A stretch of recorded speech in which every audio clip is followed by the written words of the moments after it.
Hi, everyone. Welcome to Liberty Speaks. I'm Dr. Irene Mavrakakis, and we have my co-host, Brittany Cozen here. And Hello.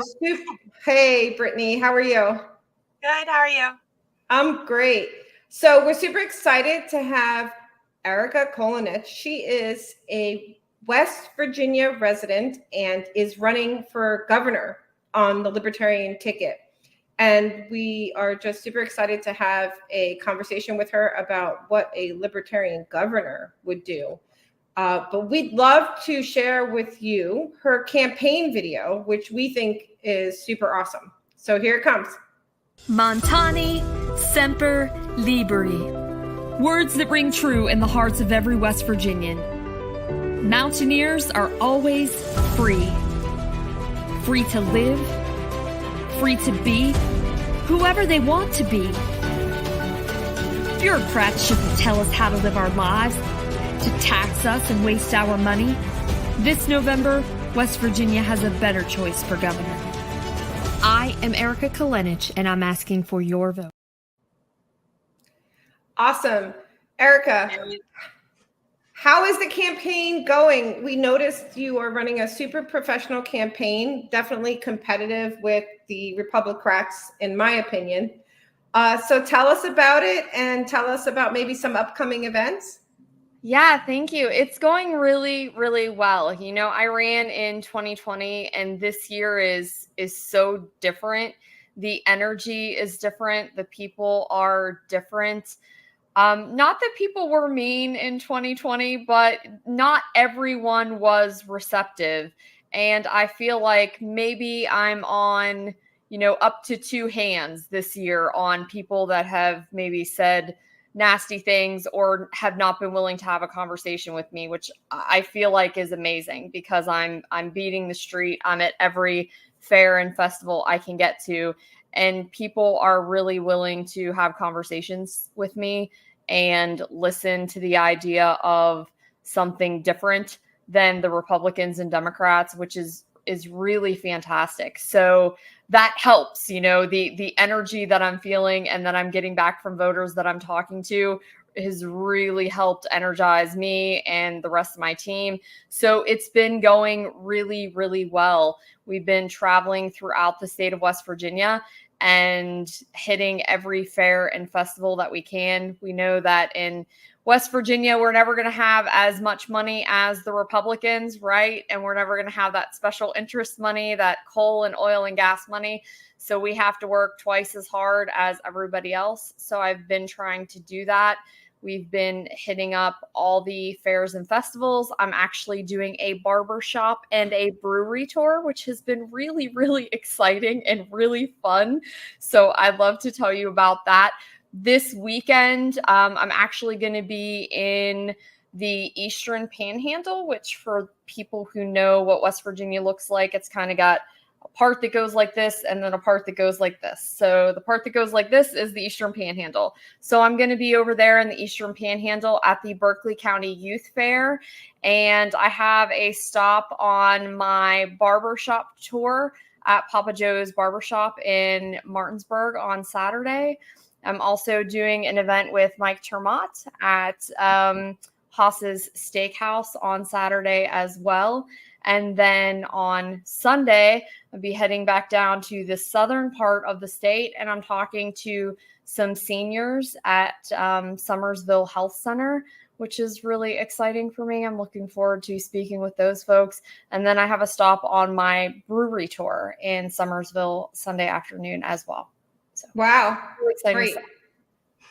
I'm very familiar with West Virginia. I usually go there at least once a year. We go to Summersville. We go to the lake. So you know where I'm talking about then. So I have a question. Yes. To a non-libertarian, tell them what their lives would be like, maybe top 5 important topics for most humans, if they had a libertarian governor in West Virginia. So what would you do in the first 100 days? And what would you do long-term policy-wise? And, pick whatever topics you prefer And how would that make their lives better, short, mid, and long term in a real sense? Because I think a lot of people who are not libertarians just can't envision libertarianism in practice. And I think we do a disservice in the libertarian podcast community because we really don't talk about this. We talk about philosophy and probably spend too much time on anarchism. So what do you think, Erika? Yeah, so thank you for asking.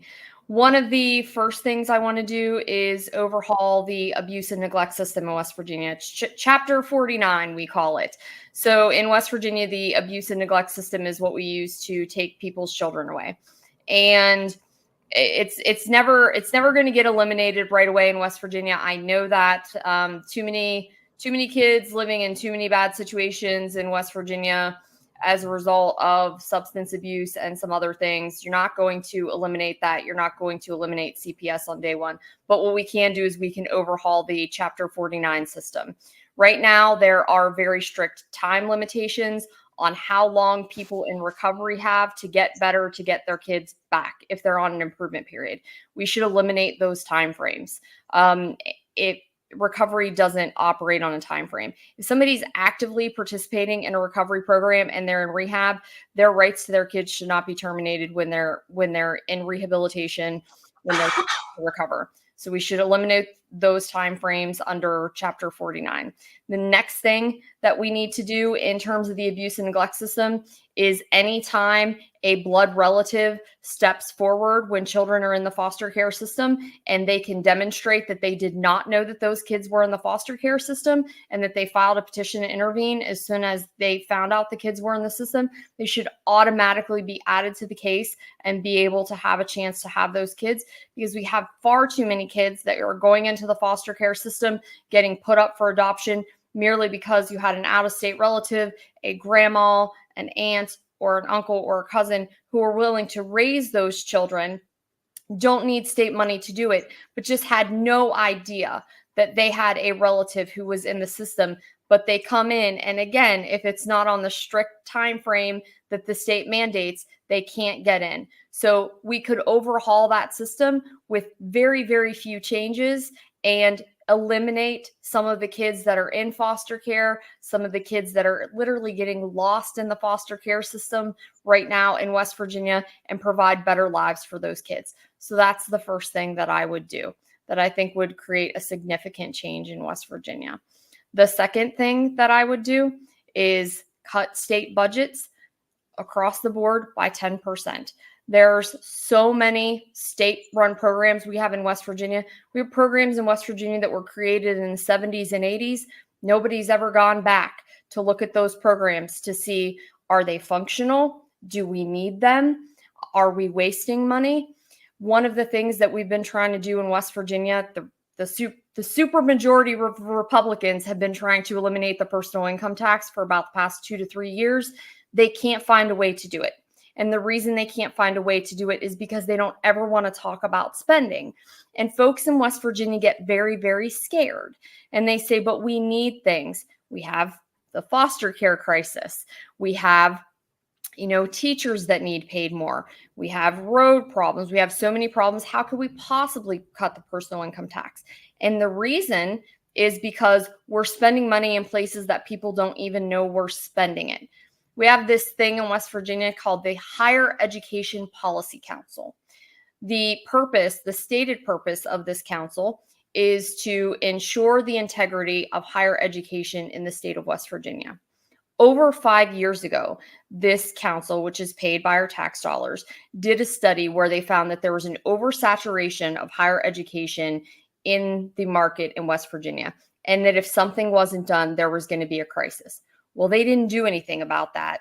They didn't indicate, any further recommendations, even though their study indicated that they needed to. They didn't take any further actions, but our tax dollars continued to pay them for years and years and years and years. And then last year, suddenly, an institution in West Virginia called Alderson Broaddus College closed. Hardworking West Virginians that worked at that institution lost their jobs without much notice at all. Kids that were paying tuition went to that school, had to find another college to go to. It was like, I don't remember the exact time frame, but the middle of the summer, people who had paid enrollment tuition had to go somewhere else. That's an example of one of those programs that, and committees, councils, administrations that we're paying money to, nobody's ever gone back and audited them and said, do we as West Virginia taxpayers get money from them? So I'm going to start with an across the board 10% cut. Then we're going to go in and we're going to audit all these legacy programs and completely eliminate the ones that don't serve West Virginians anymore. Not the ones we need, but the ones that don't serve anyone anymore. Then the third thing that we're going to do is we're going to open up the Hope Scholarship, which is basically our version of, you would call it a voucher program, I think is what maybe people from West Virginia would be familiar with. And we're going to apply it to all kids in West Virginia without limitation. One of the things that they've done recently is they've opened it up to kids who have never gone to public school, which is very new. It used to be you had to at least try public school, and if you didn't like it, then you could sign up for the Hope Scholarship. So they changed that very recently, but there are still some limitations. For example, if you want to homeschool your kids and get the Hope Scholarship, you still have to use some state-approved curriculums. So I would like to change it so that the Hope Scholarship applies to all kids, so that all kids have equal access to educational dollars, regardless of what educational method their parents choose. And then lastly, and I think this will make the biggest impact, we have a very heavily regulated business market in West Virginia that make it really difficult for the average West Virginian who wants to open up a small business to be able to do so. Now, I've been traveling around to fairs and festivals. I talk to vendors who sell sweatshirts, freeze-dried candies, barbecue sauce, things like that on the weekends. And these folks talk to me about the very, very difficult time that they have running what is most of the time their side hustle, because inflation has killed them and they need to run a side hustle to feed their kids. And they deal with so much in terms of permitting, red tape, things that make it very, very difficult to run a business. And we are in where we're next to states like Maryland, and you would think it would be more difficult to run a business in Maryland, right, than in West Virginia. And that's not really true. I was talking to a barber who opened his business in West Virginia who came from Maryland, and he was talking about how much more difficult it is for him to run his business in West Virginia than it is Maryland. And with the depressed economic environment that we have in West Virginia, they're just like really small changes we can make. He, as a barber, had to drive 4 hours away, which is about the furthest point that you would have to drive in West Virginia to get somewhere, to pay his licensing fee in person. And there are like really, really small things like that in West Virginia that we can change. So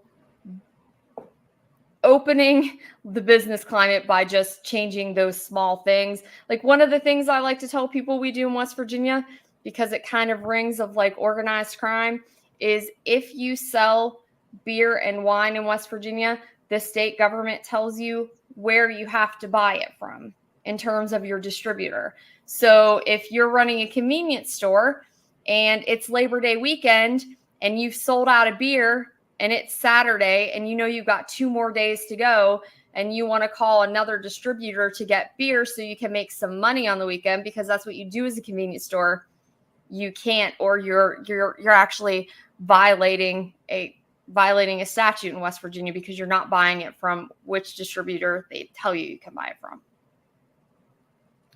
Right. So regulations that interfere with competitive forces that create a scenario where there's less opportunity.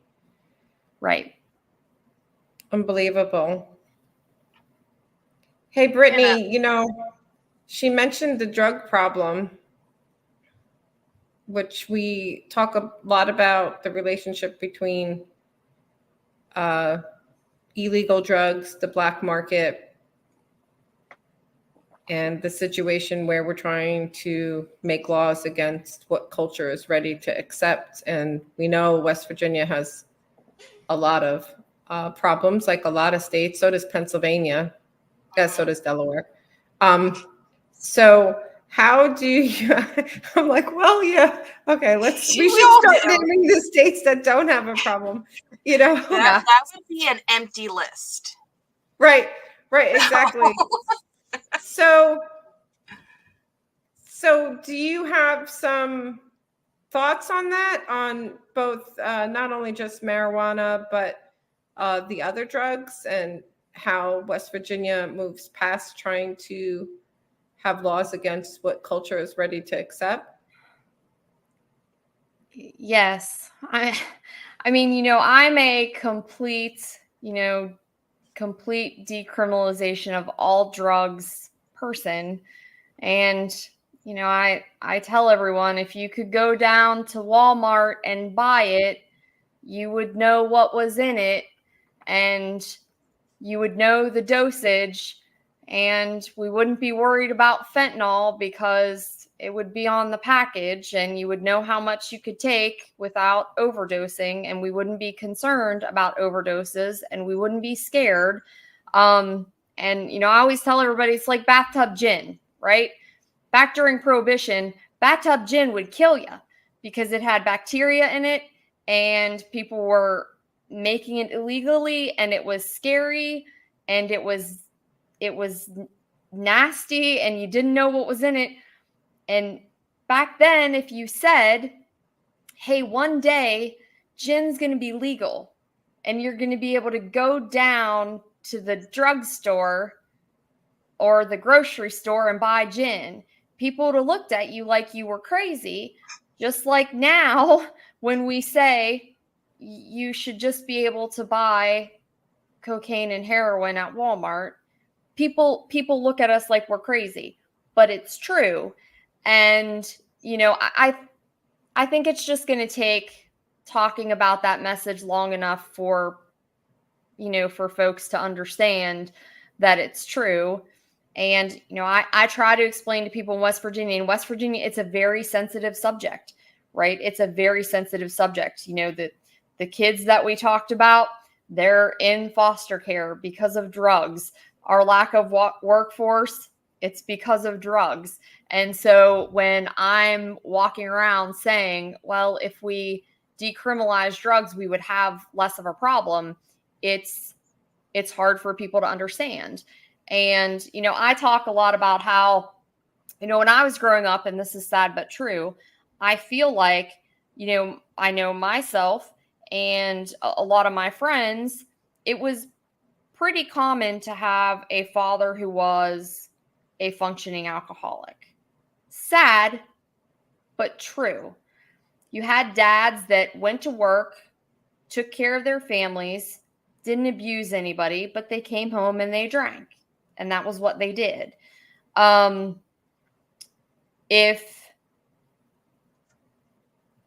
drugs weren't a criminal kind of thing, if you could regulate your dosage, you might see that they didn't affect they weren't as addictive because people could regulate it a little bit more. You might see that people went to work more often. You might see that it's not as dangerous. You might see that it's not as big of a problem.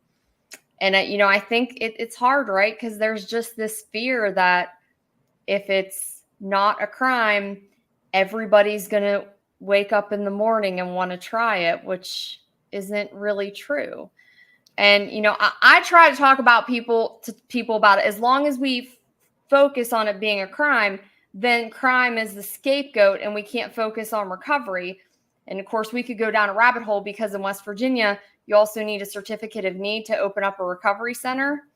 And so then we have a lack of recovery centers in West Virginia as well. And no one focuses on that because the easy answer is to throw people in jail. Right. So you make a lot of good points, and just a couple of points that I think it would be good for people to understand.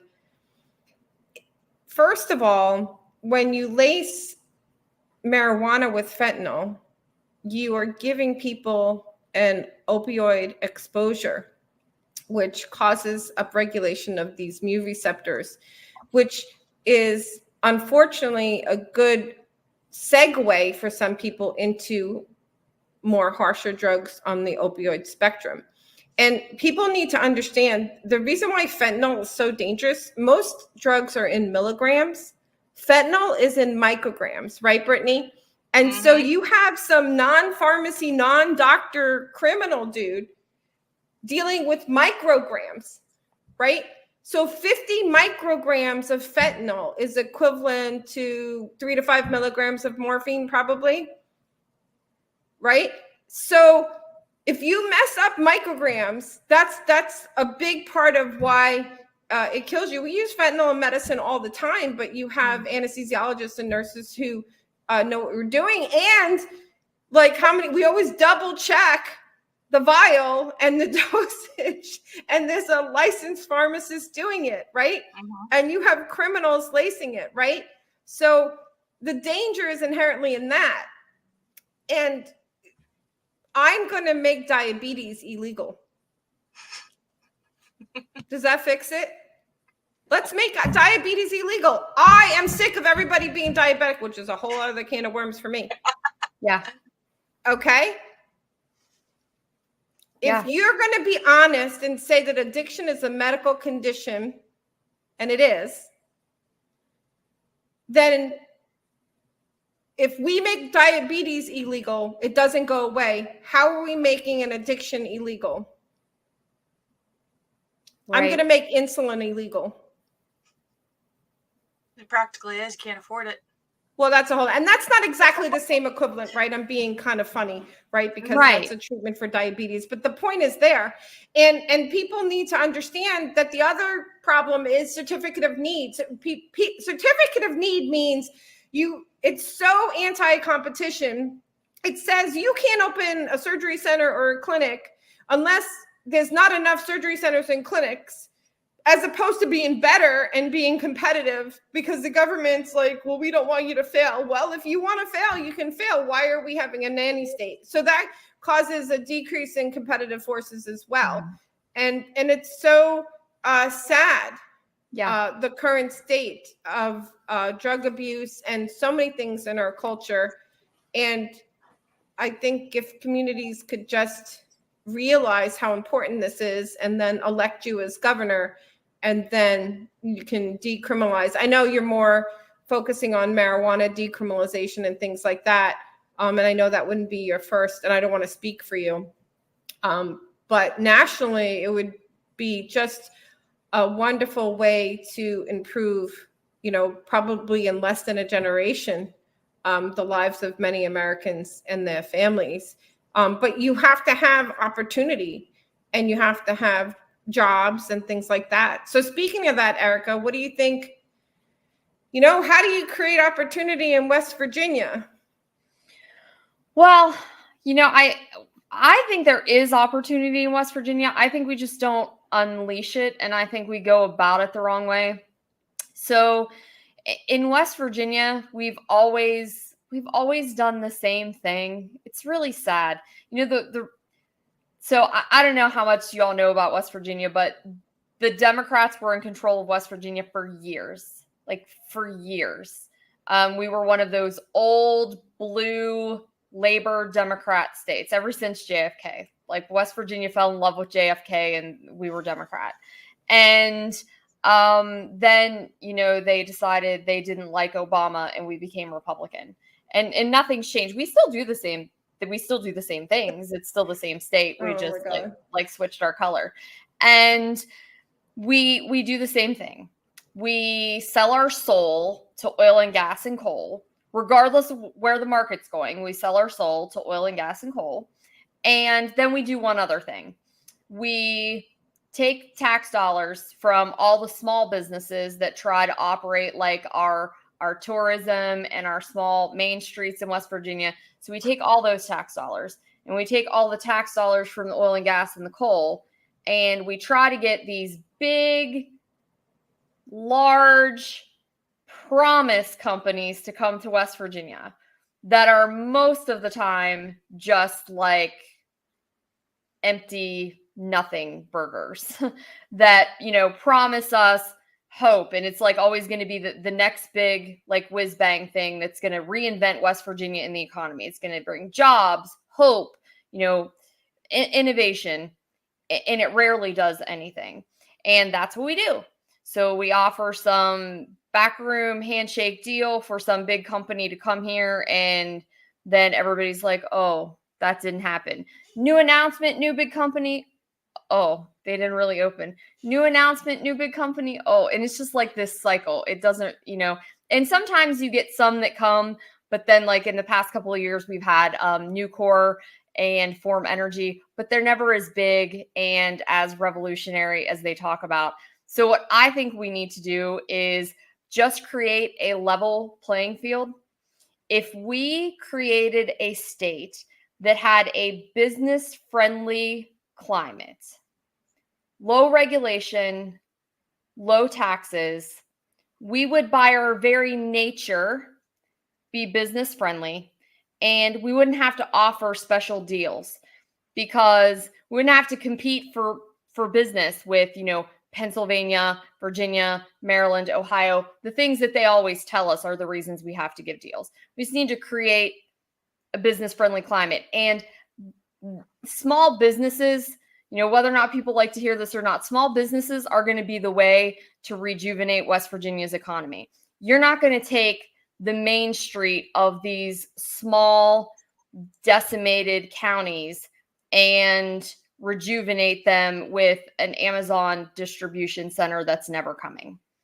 And as long as, politicians continue to promise the West Virginia people that that's going to happen, the longer the pit of despair grows. So we need to encourage small business development and stop this cycle of promises.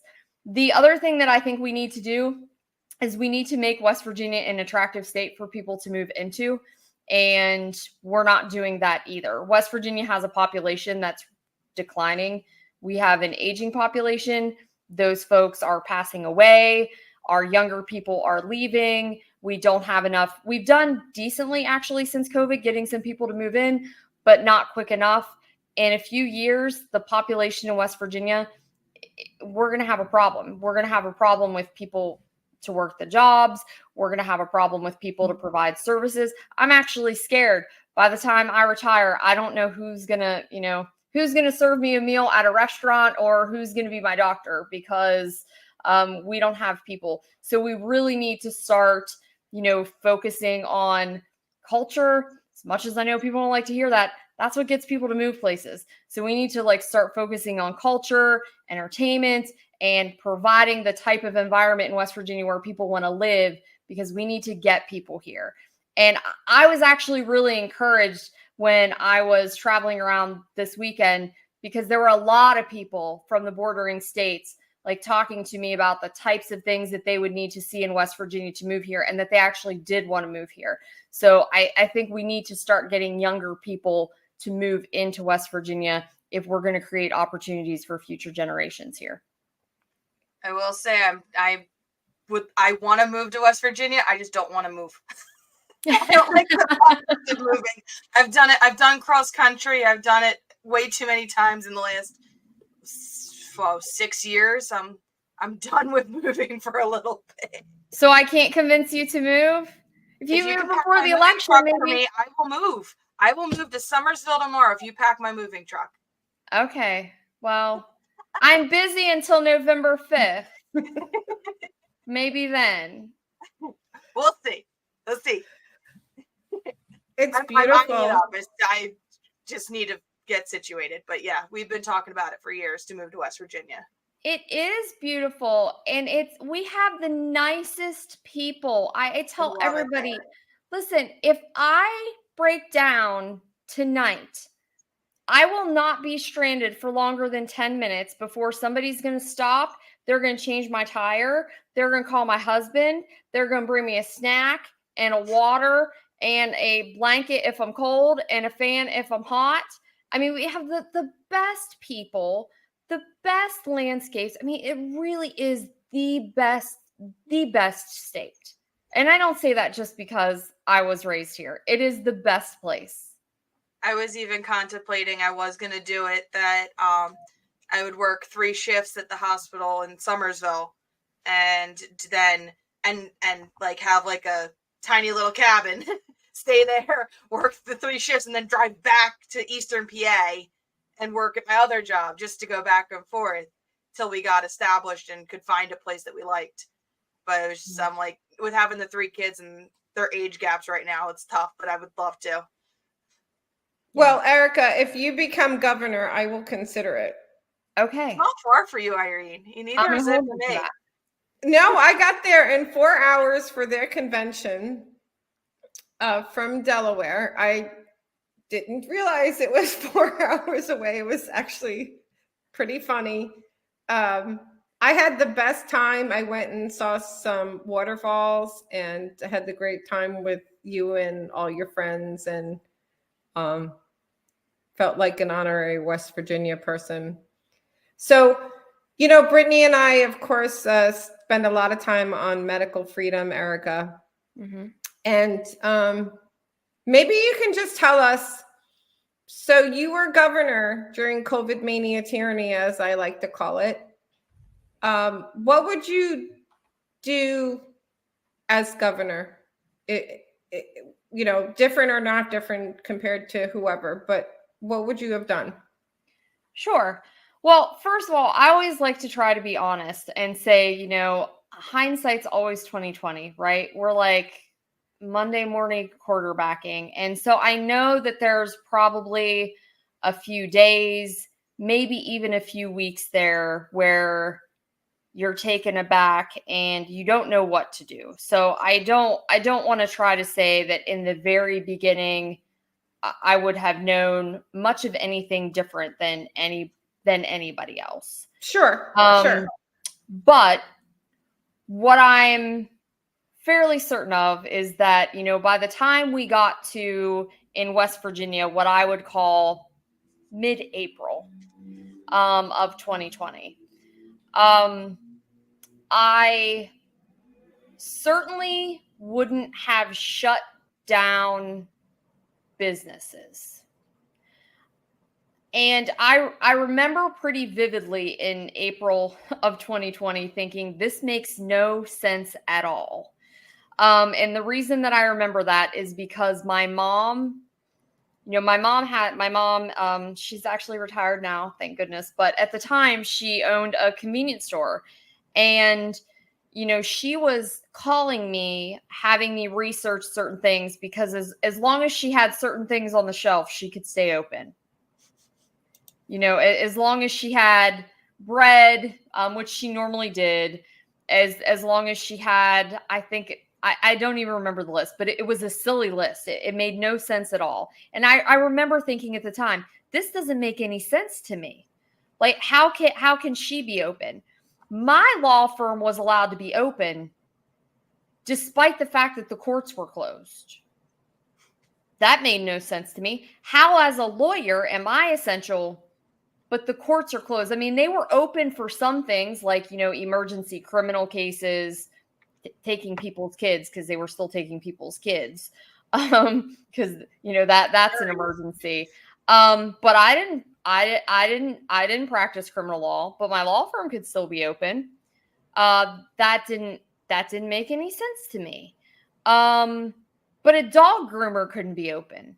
A one-person business that cuts a dog's hair. Dogs can't get COVID. Why can't I drop my dog off at the front door? That didn't make any sense to me. And then, you know, I definitely wouldn't have been arresting people. In West Virginia, they arrested a barber who was cutting hair.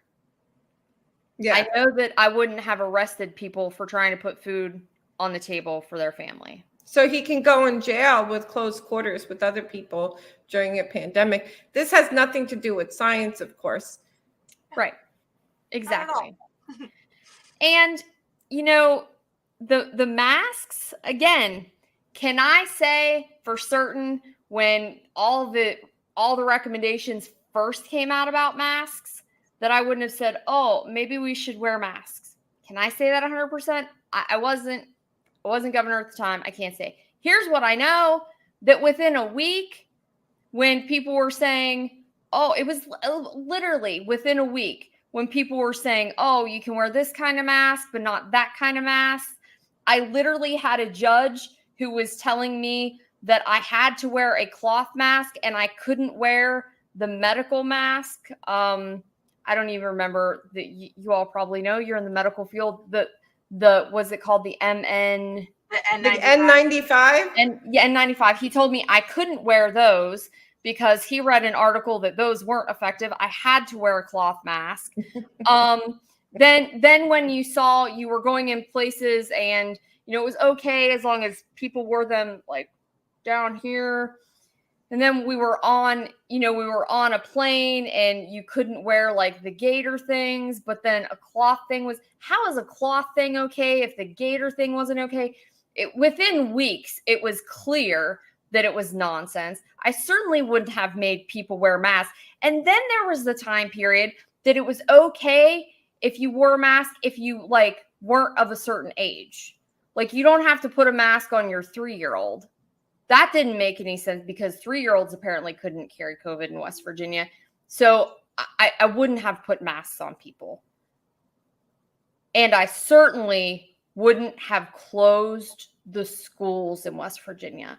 That was the worst thing that we could have done to these kids. And I'm not an expert in kids from other states, but West Virginia kids have never recovered. They've never recovered. And, you know, I have represented a whole gaggle of nurses that have lost their livelihoods. One specifically that I wish I could have done more for, but I couldn't because she had a patient that was very sick. And she said to the patient, I found a way to recover from COVID. Call me when you're released from the hospital. Patient's released from the hospital, calls her and says, how did you do it? Nurse says, ivermectin. Hospital finds out, files a complaint against her license. She is fired from her job, as you might imagine. She is still currently fighting to keep her license to practice nursing in the state of West Virginia. She was humiliated, ostracized from the medical community. And in West Virginia, the medical community really is WVU medicine, right? There's not really many other competitors. They said she went against doctor orders, which she never did. So I have a couple questions, and if you can't answer them, and just so you know, we had Allison Lucas from the Siri law firm who does medical and religious exemptions, and then Aaron Siri in that law firm. They do a lot of work on medical freedom, and there's been some great recent court wins. The LA Unified School District win and the Blue Cross of Blue Shield of Tennessee win on the LA Unified School District win was on the fact that it's unconstitutional to have a business require vaccines. But on this particular case, because there's this 1 or 2 similar cases that I know about, and we have a local attorney working on 12 exemption denials, but this is interesting. That nurse, she didn't prescribe or give that patient ivermectin, correct? She didn't actually give that patient ivermectin, right? So it's interesting. First of all, you know, ivermectin and hydroxychloroquine and zinc are safe and effective. There's thousands of studies, and they demonized off-label use, even though aspirin is off-label use. And it's interesting, and you know, I don't know why this seems to be the truth, is that you can't get emergency use authorization for a vaccine or biologic if you have a medication to treat. But I guess is her case done already? Because I don't want to talk about her. She's still fighting her license. She is still fighting her license. I'm not doing that portion of the case for her. After we couldn't save her employment for various reasons, she's fighting, that battle separately and apart from what I did from her. As far as I know, she's still fighting for her license. In West Virginia, it's years you fight nursing complaints. Right. No, I understand. And you're guilty until proven otherwise. I guess just trying to look at it objectively, I think the only thing that they could really have a problem with her is that she established a personal relationship with a patient. So it might be an ethics violation, which then led to the slippery slope of having that conversation subsequent. But that conversation subsequent was a private conversation between two individuals, and she didn't give that person medication. I'm not a lawyer, but looking at it from an ethical perspective, maybe that's the case. I bet you that this happened thousands and upon thousands of times. And if you talk to her, tell her that I commend her for her righteousness. I'm sure she was in such a turmoil. There's a lot of doctors that were in that situation.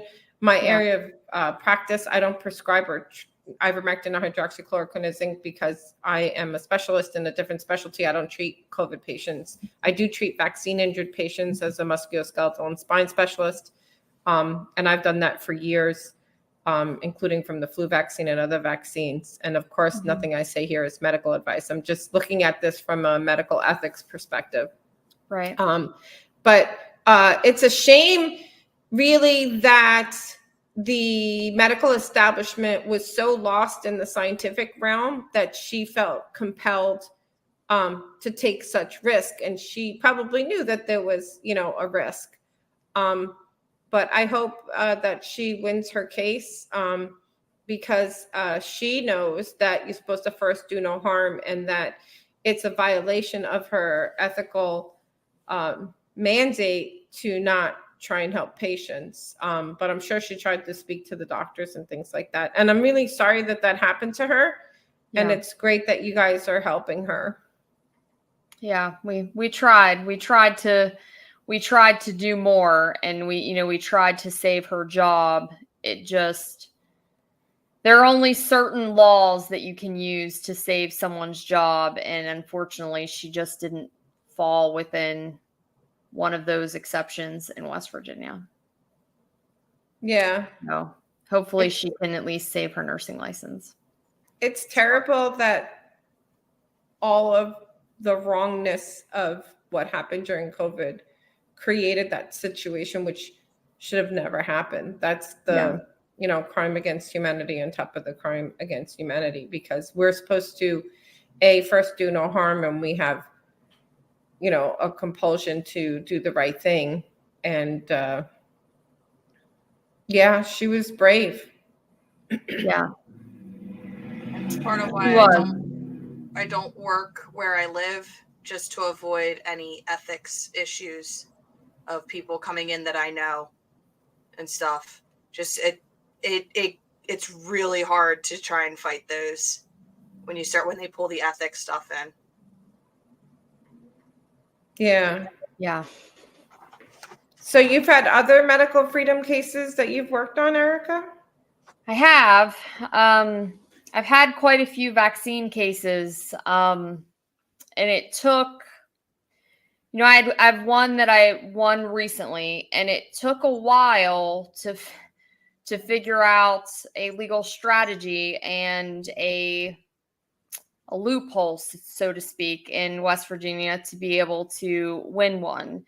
As I mentioned, West Virginia University medical system is the biggest employer of health services in West Virginia. It's, one of the only ones. There's another one that kind of competes, but not really. And in West Virginia, right around the time that the Center for Medicare and Medicaid Services came out and said that folks had to have vaccines, West Virginia also passed a statute that said that you do in West Virginia have to offer exemptions. So everybody was really excited about that at the time. that there was a statute that said you do have to offer religious and medical exemptions. So everybody got very, very excited. Well, what also happened is within days, the U.S. Chamber pushed a bill through the West Virginia legislature called the COVID-19 Jobs Protection Act. And what the COVID-19 Jobs Protection Act did is said, you can't sue over anything COVID related.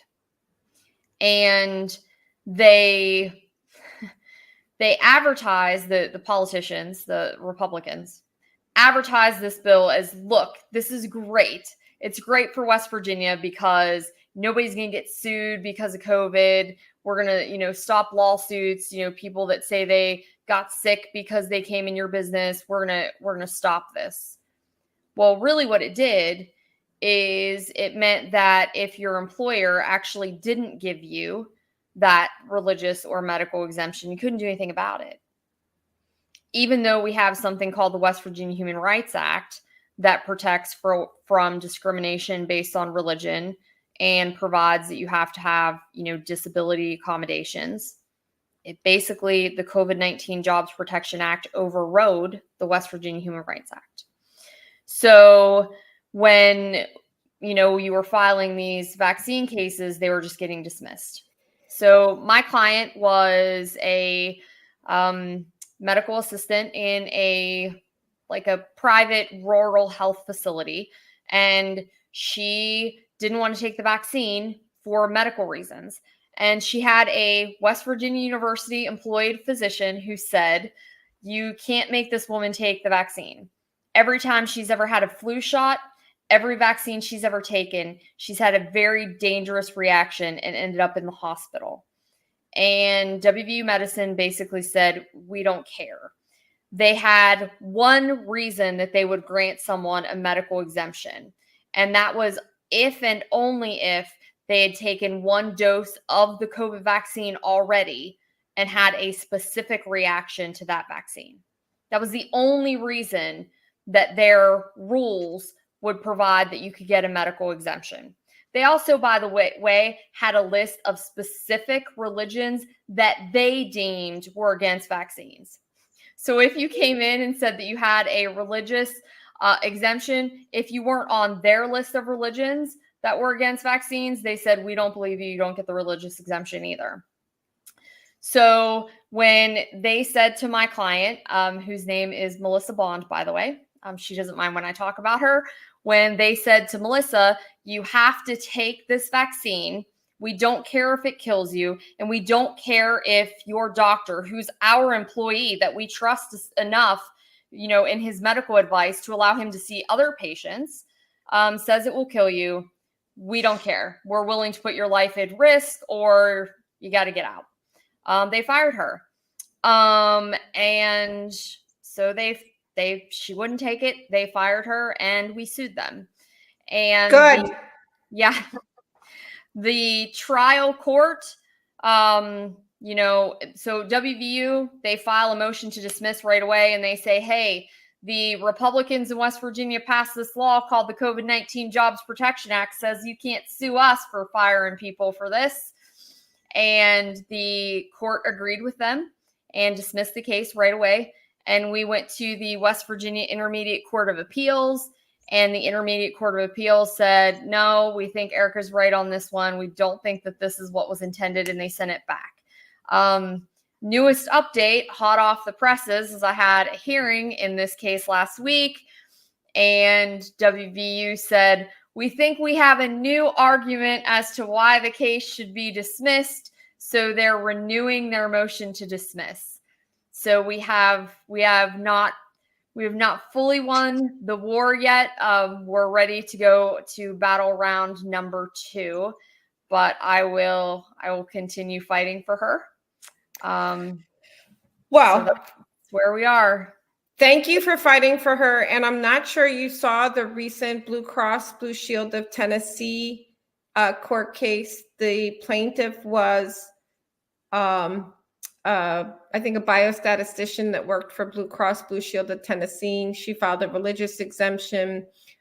they declined it, and they fired her, and she brought suit, and they essentially said that they ruled in her favor. I believe it was a jury trial, and that they made no attempt to reasonably accommodate, and they had no grounds to decline.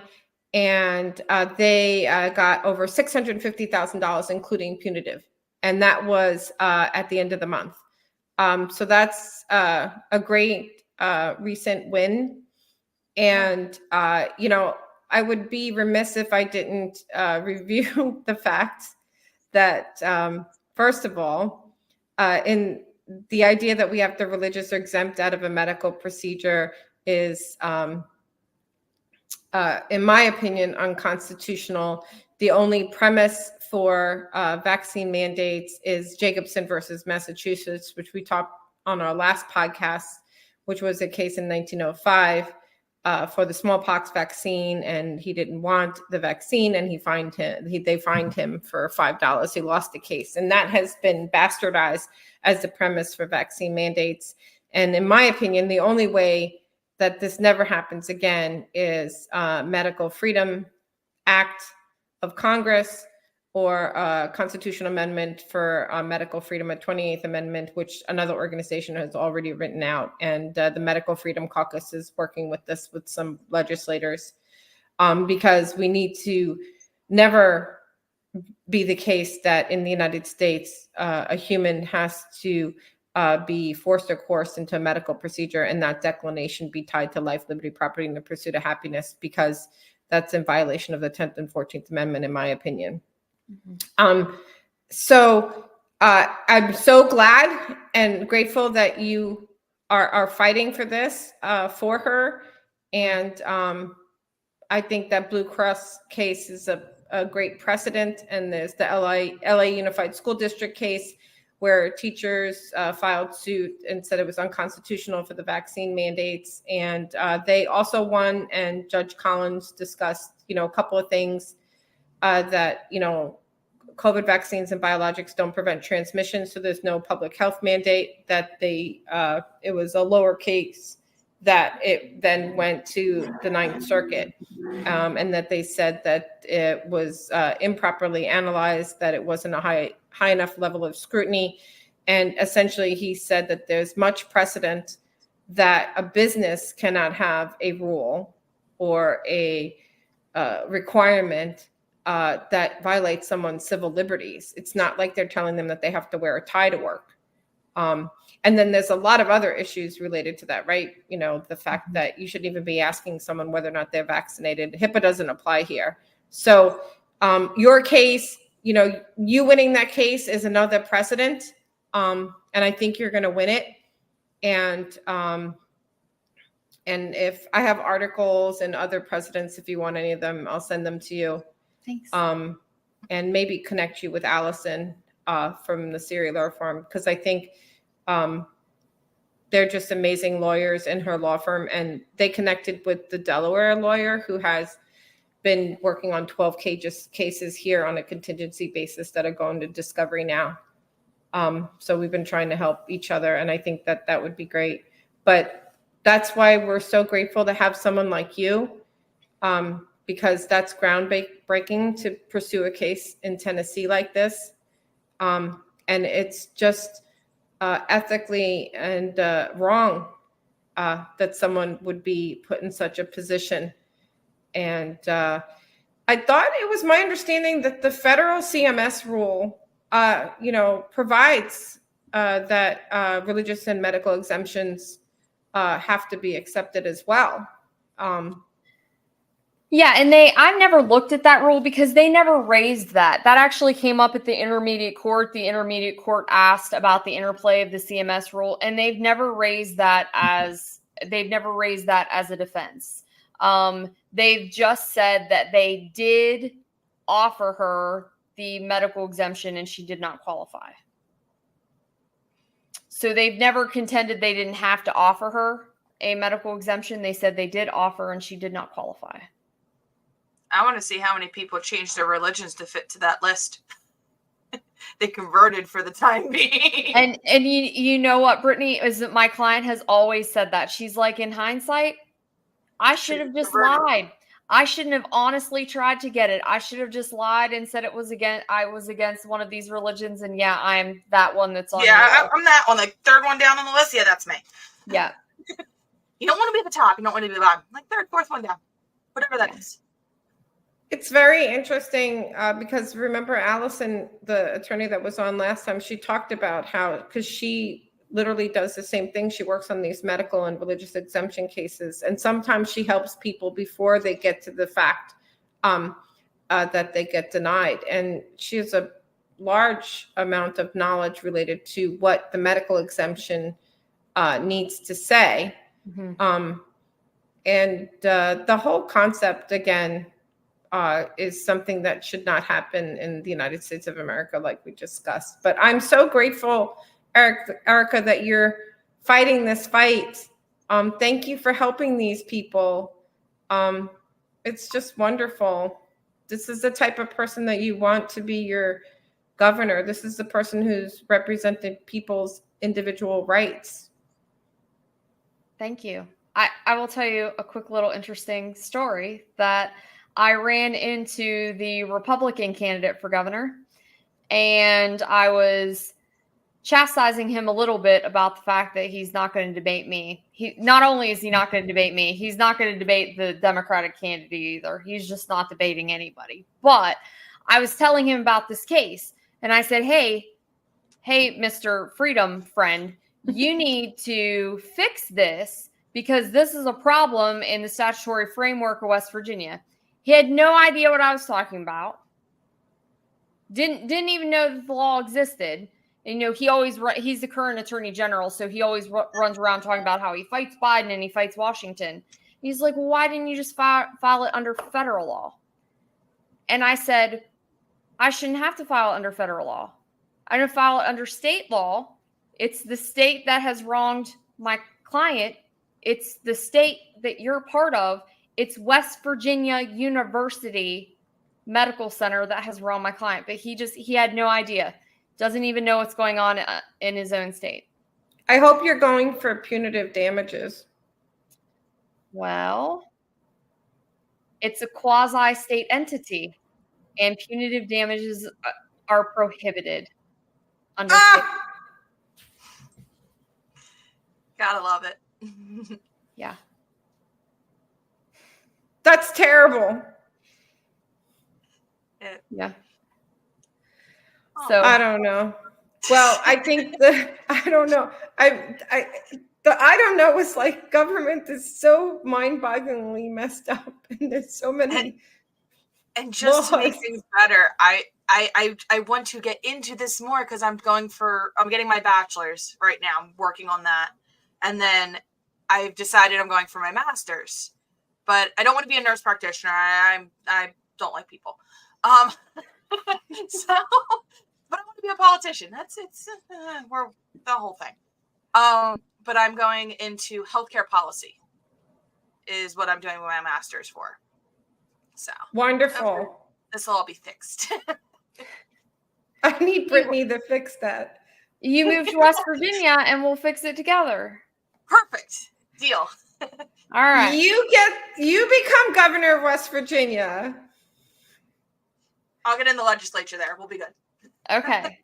Sounds like a deal. It is beautiful there. I love it. So all right, Erika. So why should West Virginians vote for you? Give me your elevator pitch. Sure. The Democrats were in control for years, and now the Republicans are in control. And if you look at every bad list, West Virginia is at the top, and they were there under Democratic control and Republican control. If you look at every good list, West Virginia is at the bottom, and they were there under Democratic control and they were there under Republican control. And it's time for West Virginians to vote for somebody they believe in. It's time for West Virginians to be able to stop voting against someone and vote for someone. And I'm that for someone. I'm someone who understands West Virginia values. I'm someone who's from West Virginia, someone who has grown up here, and someone who really understands what West Virginia people need. And if I'm elected, I don't have anybody to pay back. I don't have any special interests to pay back. I don't have any parties to pay back. The only people I have to pay back are the people who voted for me. Awesome. So how do people get in touch with you? How do they volunteer? What do you need them to do to help you? So my website is nowisthetimewv.com. There is a link on there that you can use to submit anything you want to me, a question, a reach out in terms of how to get involved with my campaign. There's also a donate link. You can also reach out to me on Facebook. You see my name there at the bottom of the screen. If you type that in Facebook, Erika Kolenich, Libertarian for Governor of West Virginia, you will find my Facebook page. You can direct message me on there. I'm also on Instagram and on X, or you can email me. My email is Erika, ERIKA, @Kolenich4wv.com. All of those ways you will find me. I always tell everybody, if you just type in Erika, West Virginia Governor, you'll find all my stuff and you can reach out to me. I need all things. So if you want to help me in all ways, that would be great. I always need money. The guy I'm running against has like millions and millions of dollars. So I don't have millions. I would love millions, but even $5 would be great. So if you have $5 you want to send me, if you have $100 you want to send me, lovely. I also need volunteers for my campaign. So if you're remote and not close to West Virginia, I have things you can do. I have texting you can do. I have social media-ing things you can do. And if you're close to West Virginia and you want to come to an event and help me, I can always use friendly faces at fairs and festivals. So I can use all the help in all of the ways. Awesome. We are super grateful to have you on the show. And I enjoyed talking with you. Brittany, what do you think? Another episode down? Another episode down. Have a blessed night. Good night, everybody. Good night. Good night.